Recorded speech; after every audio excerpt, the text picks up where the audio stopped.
Alright, so let's take a look at this problem. We've got a cosine function.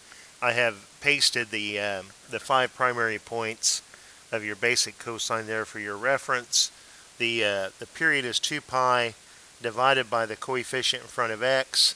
Since the coefficient in front of x is 1, 2 pi divided by 1 is just 2 pi. The amplitude is the absolute value of the multiplier that's in front of your sine or cosine. Because period and amplitude are distances, so we always want them to be positive.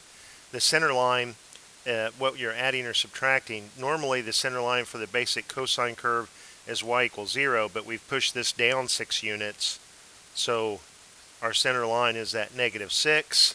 With the amplitude being 2 units above that, you'd be at the maximum value of -4, and 2 units below -6, you'd be at a minimum value of -8. We know that we cross the center line when the input is pi over 2. So if we take this expression and if we replace it with pi over 2, if we solve this equation, this will tell us the input so that argument is pi over 2, so that we'll be crossing the center line. So we've got pi over 2, x is equal to pi over 2 minus 1. These points are always going to be equally spaced, and we know that when you cross the center line, it's doing it twice in a cycle. It's half of the period.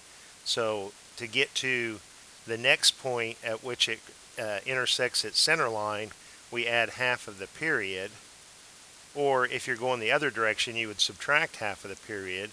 So we represent that with an integer value n, and for the maximum values, if the input into the function is 0, then you'll be at a maximum value. In order to get that 0, solve this for x, and if you input x is equal to -1, -1 and +1 add to 0. So we know that the maximum of y equals -4 will occur at x equals -1, and we also know that the maximum or minimum values are an entire period apart, an entire cycle apart. So if I add or subtract 2 pi, I'll be at another maximum. Alright, so what about the minimum values? If the input into the cosine is pi, then we'll be at a minimum. If we replace this algebraic expression with pi, or if we solve this for x, if we replace x with pi minus 1, that'll get us pi, which will get us a -1, and 2 times -1 is -2, and -2 minus 6 is -8, and that is the minimum value.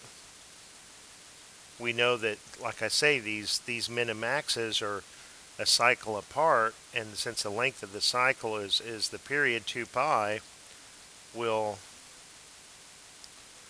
take this and we'll add integer multiples of 2 pi. So hey, I hope that helps, and I'll talk to you later.